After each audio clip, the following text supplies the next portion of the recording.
നമസ്കാരം. LJP മോഹൻലാൽ കൂട്ടുകെട്ടിൻ്റെ മലൈക്കോട്ടെ വാലിബൻ സിനിമയുടെ review ആണ് പറയാൻ ഉദ്ദേശിക്കുന്നത്. നമ്മൾ ക്രിസ്റ്റഫർ നോളൻ്റെ പടം എടുത്തു കഴിഞ്ഞാൽ അദ്ദേഹത്തിൻ്റെ സിനിമ ഇൻ്റർനാഷണലി ഹിറ്റാണ്. അദ്ദേഹം ഒരു മാജിക്കൽ ഡയറക്ടറാണ്. പക്ഷേ അദ്ദേഹത്തിൻ്റെ സിനിമ എല്ലാ തരം പ്രേക്ഷകർക്കും ഒരുപോലെ ഇഷ്ടപ്പെടണമെന്നില്ല. അദ്ദേഹത്തിൻ്റെ സിനിമകൾ ഒരുപാട് ഇൻഡെപ്തുള്ള, ഒരുപാട് ലേയേഴ്സ് ഉള്ള സിനിമകളായിരിക്കും. ഇപ്പോൾ ഒരു ഉദാഹരണത്തിന് ഒരു 10 ചൈനക്കാരെ അത് കാണിച്ചു കഴിഞ്ഞാൽ ഒരുപക്ഷെ 5 പേർക്ക് ഇഷ്ടപ്പെടും.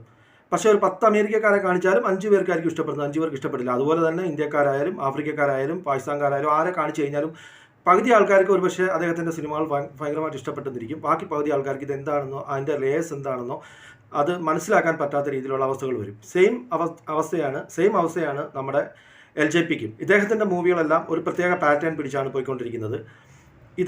ഈ ഒരു പടത്തെക്കുറിച്ച് വന്നു കഴിഞ്ഞാൽ ഇത് ഒരു ക്ലാസ് പ്ലസ് മാസ് സിനിമയാണ്. അതായത് ഒരു പക്ക മോഹൻലാൽ എൻ്റർടൈൻമെൻറ്റ് മാസ് സിനിമ പ്രതീക്ഷിക്കുന്ന ഒരു മോഹൻലാൽ ആരാധകന്, അതായത് ലൂസിഫർ, പുലിമുരുകൻ പോലൊക്കെ പ്രതീക്ഷിക്കുന്നവർക്ക് 100% സാറ്റിസ്ഫൈഡ് ആവില്ല. പക്ഷേ ഒരു അത്യാവശ്യം വേണ്ട രീതിയിലുള്ള മാസ് എലമെൻറ്റ്സ് കൃത്യമായ ഇടവേളകളിൽ ഫാൻസിന് വളരെ ആവേശം കൊള്ളിക്കുന്ന രീതിയിലുള്ള ഫൈറ്റുകളും, അതിൽ പ്രത്യേകിച്ച് ഒരു വടിയിൽ കയറി നിൽക്കുന്ന ഒരു സൈലൻറ്റ് മൂവ് ഉണ്ട്.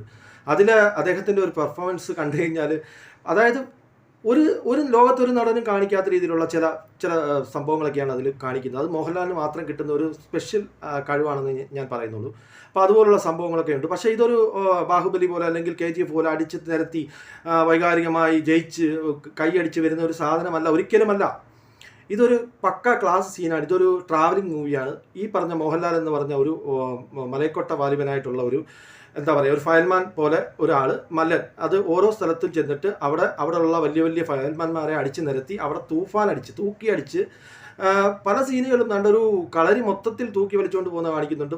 പോകുന്നിടത്തെല്ലാം ജയിച്ച് അവിടെ പേരെടുത്ത് അത്യാവശ്യം പൈസയും കാര്യങ്ങളൊക്കെ ആയിട്ട് പോകുന്ന ഒരു വ്യക്തിയാണ്. അദ്ദേഹം ഒരു ട്രാവലർ ലെവലിലാണ് ചിന്തിക്കുന്നത്. അദ്ദേഹത്തിൻ്റെ സ്റ്റോറിയും അങ്ങനെ തന്നെയാണ്. അതിനകത്ത് പിന്നിൽ ശക്തമായൊരു ഇൻഡെപ്തുള്ള ഒരുപാട് ലേയേഴ്സ് ഉള്ള സ്റ്റോറികളുണ്ട്. ആ നിജം എന്നുള്ള വാക്കിന് ഒരുപാട് അർത്ഥങ്ങളുണ്ട്. അതൊന്നും എല്ലാവർക്കും മനസ്സിലാവില്ല. ഞാൻ ഈ വീഡിയോയിൽ ആദ്യമേ സൂചിപ്പിച്ചതുപോലെ, ക്രിസ്റ്റഫർ നോളനെ എക്സാമ്പിൾ എടുത്തതുപോലെ, ഇപ്പം ക്രിസ്റ്റഫർ നോളന് ഇൻസെപ്ഷനോ അല്ലെങ്കിൽ ടെനറ്റോ എത്ര പേർക്ക് മനസ്സിലാവും? പക്ഷേ ഇഷ്ടപ്പെടുന്നവർക്ക് അങ്ങേയറ്റം ഇഷ്ടപ്പെടും. അതേ രീതിയിലാണ് ഈ പടവും. പക്ഷേ അതേ രീതിയിലല്ല, ഇതിനകത്ത് ഫാൻസിനും തൃപ്തിപ്പെടുത്തുന്ന രീതിയിൽ, അല്ലെങ്കിൽ കുട്ടികൾക്കും ഫാമിലിക്കും എല്ലാം ഇഷ്ടപ്പെടുത്തുന്ന രീതിയിലേക്ക്, എന്നാൽ ലേയേഴ്സ് എടുത്ത് പരിശോധിക്കുന്നവർക്ക് വളരെ കൃത്യമായിട്ട് അതിൻ്റെ ഇൻഡെപ്ത് മനസ്സിലാവുന്ന രീതിയിലൊരു പക്ക LJP മൂവിയാണ്.